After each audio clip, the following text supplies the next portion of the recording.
आज की कहानी है शेर का हौदा और इसे लिखा है अमर गोस्वामी ने।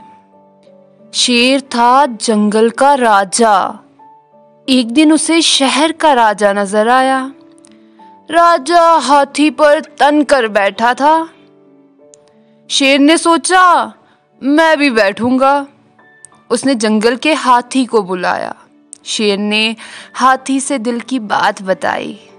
हाथी घबरा गया। उसने कहा, महाराज, शहर के राजा की नकल ठीक नहीं। शेर ने ही माना।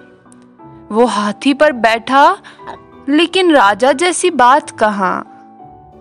बंदर ने कहा, महाराज, राजा हौदे में बैठते हैं, ऐसे नहीं।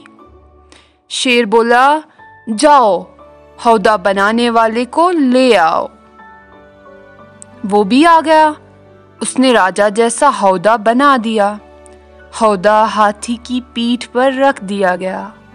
शेर उछलकर उसमें जा बैठा, लेकिन हाथी के चलते ही हौदा हिलने लगा। वो ठीक से बंधा हुआ नहीं था। हौदा पेड़ की शाख से टकराया। वो उलट गया। शेर गिरा धड़ाम। शेर फिर कभी हाथी पर नहीं बैठा। उसने कहा, पैदल चलना सबसे अच्छा है।